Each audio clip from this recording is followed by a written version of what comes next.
Hello guys, once again welcome back my YouTube channel botany Adda में आपका स्वागत है। तो गाइस, आज की वीडियो में मैं आपके लिए न्यू टॉपिक लेकर आई हूँ।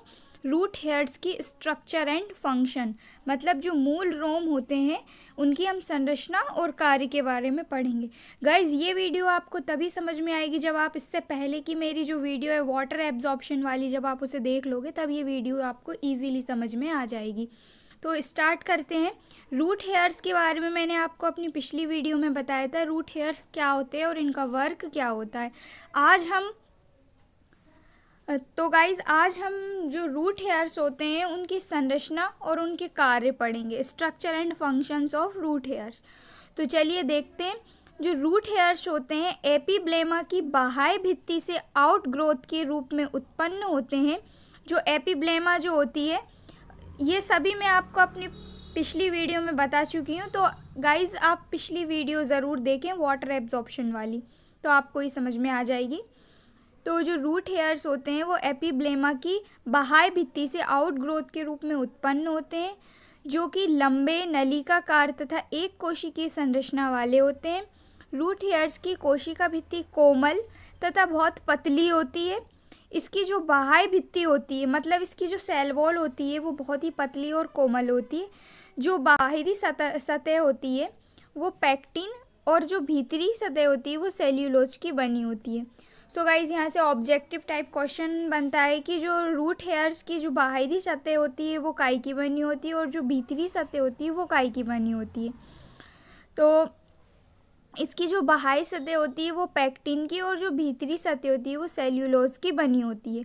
पैक्टिन की बाहरी सतह द्वारा मूल रोम मिट्टी के कणों को मजबूती से जकड़े रहते हैं, और सेल्यूलोज की बनी भीतरी सतह द्वारा जो मूल रोम होते हैं वो अंतः शोषण द्वारा अवशोषण में सहायक होते हैं।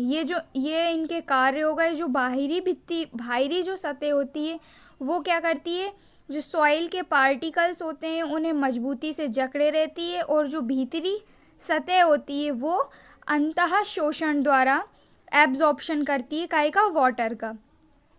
मूल रोम के कोशिका द्रव्य में बड़ी रिक्तिका पाई जाती है जिसमें कोशिका रस भरा होता है। प्रायः मूल रोम जल अवशोषण हेतु अनियमित वृद्धि करते हैं और मिट्टी के कणों के बीच रिक्त स्थानों में उपस्थित जल के संपर्क में आ जाते हैं और जल का अवशोषण करते हैं। क्या होता है गाइस, जो मिट्टी जो होती है, सॉइल जो होती है, सॉइल के बीच बीच में रिक्त स्थान होते हैं, कुछ खाली खाली सी डॉट डॉट सी जगह होती हैं, उसमें क्या वाटर मौजूद होता है। तो ये जो रूट हेयर्स होते हैं उन रिक्त स्थानों पर आ जाते हैं और उस वाटर का एब्जॉर्प्शन करते हैं। इस प्रकार ये वाटर का एब्जॉर्ब करते हैं। ठीक है, तो अब मैं आपको इसका स्ट्रक्चर बताती हूँ। ये देखिए आप, ये इपिब्लेमा है। ये अनियमित आउटग्रोथ जो कर रहे हैं ये रूट हेयर्स हैं। बीच में एक वैक्यूल मौजूद है जिसमें न्यूक्लियस है।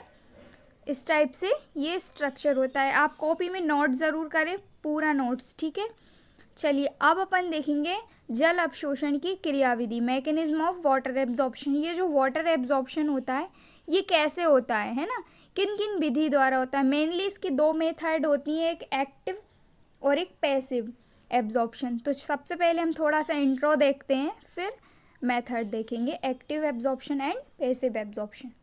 तो पौधों में जल के अवशोषण की क्रिया मूल रोमों या रूट हेयर्स द्वारा होती है।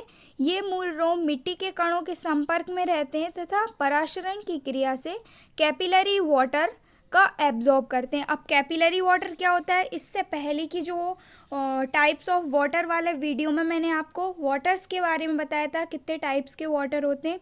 उसी में मैंने आपको बताया था कि ये जो कैपिलरी वाटर होता है, पौधे जो प्लांट्स जो होते हैं वो कैपिलरी वाटर को एब्जॉर्ब करते हैं। तो ऑस्मोसिस की क्रिया होती है और फिर वाटर, कैपिलरी जो वाटर होता है उसको एब्जॉर्ब करते हैं। ठीक है, प्रत्येक मूल रोम में एक रिक्तिका होती है, वैक्यूल एक होती है, एक मूल रोम में एक वैक्यूल होती है। इस प्रकार प्रत्येक मूल रोम में एक रिक्तिका होती है जो कोशिका रस से भरी रहती है। मूल रोम का कोशिका द्रव्य एक प्रकार की अर्धपारगम्य झिल्ली का कार्य करता है, जिससे होकर भूमि, जल तथा लवणों के आयन अंदर विस्तृत होते हैं। इनका जो कोशिका द्रव्य होता है ना रूट हेयर्स का, वो एक अर्धपारगम्य झिल्ली का कार्य करता है। मूल रोम कॉर्टेक्स कोशिकाओं से संबंधित रहते हैं। ये एंडोडर्मिस तक फैले रहते हैं। एंडोडर्मिस के भीतर की ओर पेरिसाइकल से कुछ स्थानों पर तथा प्रोटोजाइलम से जुड़े रहते हैं। इस प्रकार मूल रोम द्वारा जाइलम तक जल की गति होती रहती है। क्रेमर जो एक साइंटिस्ट थे, उन्होंने बताया कि पौधों में जल का एब्जॉर्प्शन 2 मेथड द्वारा होता है। तो अब ये जो मूल रोम होते हैं, ये कहाँ से कहाँ जुड़े रहते हैं, अंदर ये कैसे जुड़े रहते हैं, ये मैं आपको आगे एक डायग्राम के थ्रू समझाऊंगी। चलिए, तो जो अब हम जो क्रेमर ने 2 विधियाँ बताई थी, active absorption and passive absorption, उनको देखते हैं। ये बहुत IMP टॉपिक है गाइस, एग्ज़ाम में ज़रूर आता है और ये लॉन्ग टाइप क्वेश्चन है। तो चलिए स्टार्ट करते हैं। Active absorption. एक्टिव एब्जॉर्प्शन या सक्रिय अवशोषण यह प्रायः उन पौधों में होता है जिनकी मिट्टी में पानी की पर्याप्त मात्रा होती है अथवा पौधों में वाष्पोत्सर्जन बहुत कम होता है। सक्रिय एब्जॉर्प्शन कहलाता है। सक्रिय एब्जॉर्प्शन क्या होता है कि जो पौधे होते हैं, पौधों की जो मिट्टी होती है, मिट्टी में तो पानी की पर्याप्त मात्रा होती है, लेकिन जो ट्रांसपायरेशन जो होता है वो बहुत कम होता है पौधों के द्वारा, तो वह एक्टिव एब्जॉर्प्शन कहलाता है। तो एक्टिव एब्जॉर्प्शन की 2 विधियाँ आती हैं, उन 2 विधियों के द्वारा एक्टिव एब्जॉर्प्शन होता है। सबसे पहले है सक्रिय पराशरणीय जल अवशोषण या एक्टिव ऑस्मोसिस वाटर एब्जॉर्प्शन। इस सिद्धांत को सर्वप्रथम अटकिंस प्रिस्टले ने दिया था 1916 में। उन्होंने बताया कि जल का अवशोषण मृदा जल में, सॉइल वाटर में तथा शेल शेप के पराशरणीय दाब के फलस्वरूप होता है। प्रायः सॉइल वाटर का परासरण 1 atm एंड सेल शेप का अधिक से अधिक परासरण 2 atm होता है। अतः जल का अवशोषण स्वतः होता है और कोई उपापचयी क्रियाएं जो होती है, मेटाबॉलिज्म एनर्जी जो होती है, उपापचयी ऊर्जा की आवश्यकता नहीं होती है तथा कोशिका रस का अधिक डीपी उत्पन्न होने से अर्धपारगम्य झिल्ली से अंतः पराशरण द्वारा मृदा जल कोशिका रस में आ जाता है। ठीक है, ये किसने कहा था? ये सिद्धांत ये दिया था अटकिंस ने और प्रिस्टले ने 1916 में एंड 1922 में। तो इनका जो ये जो सिद्धांत था, इसमें उन्होंने बताया कि जो मेटाबॉलिज्म एनर्जी जो होती है उसकी आवश्यकता ही नहीं होती और फिर बिना आवश्यकता किए ही ऊर्जा की जो जल होता है वो कोशिका रस में आ जाता है। ये सभी इनका सिद्धांत जो दिया, तो इन सिद्धांत को बहुत से वैज्ञानिकों ने मान्यता नहीं दी, क्योंकि इस सिद्धांत में एनर्जी की आवश्यकता तो होती ही नहीं है, किंतु कोशिका में लवणों का संतुलन बनाए रखने के लिए ऊर्जा की आवश्यकता होती है, ऐसा वैज्ञानिकों ने कहा।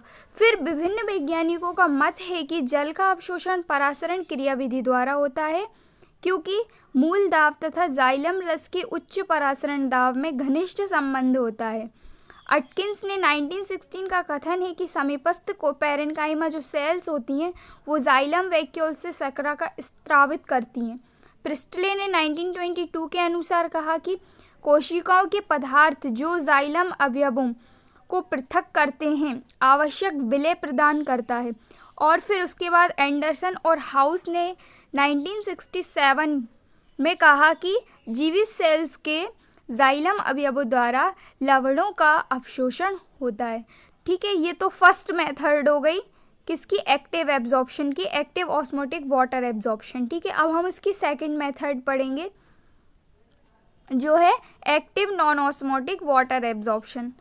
तो सक्रिय पराशरणीय जल अवशोषण। प्रसिद्ध वैज्ञानिक बेनेट क्लर्क ने 1936 में, थीमेन ने 1951 में, वैगन एंड ट्रले ने 1953 के अनुसार पौधों में सक्रिय जल का अवशोषण नॉन ऑस्मोटिक विधि द्वारा होता है। अब ये जो वैज्ञानिक थे इन्होंने कहा कि जो पौधों में जल का एब्जॉर्प्शन होता है वो नॉन ऑस्मोटिक विधि द्वारा होता है। इन्होंने बताया कि पौधों में जल का जो अवशोषण होता है वो सांद्रता प्रवणता मतलब कॉन्सेंट्रेशन ग्रेडियंट जो होते हैं इनके विपरीत होता है। अतः इस प्रकार के सक्रिय अवशोषण के लिए ऊर्जा की आवश्यकता होती है। पौधों की जड़ को यह ऊर्जा मूल सेल्स की सक्रिय उपपचयी क्रियाओं जैसे कि श्वसन द्वारा प्राप्त होती है।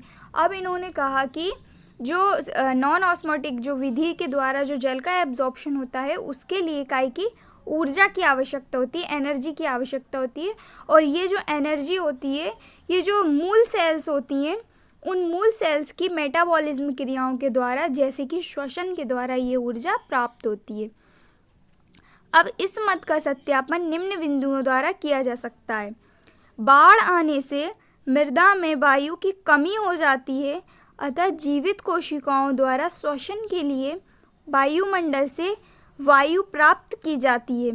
फिर सेकंड है KCN जैसे टॉक्सिक एलिमेंट जो होते हैं, टॉक्सिक पदार्थ जो होते हैं, उनके प्रयोग से श्वसन बाधित होने के कारण जल का अवशोषण दर एवं तने के कटे भाग से जल का निकलना कम हो जाता है। इन दोनों क्रियाओं में संबंध प्रदर्शित होता है।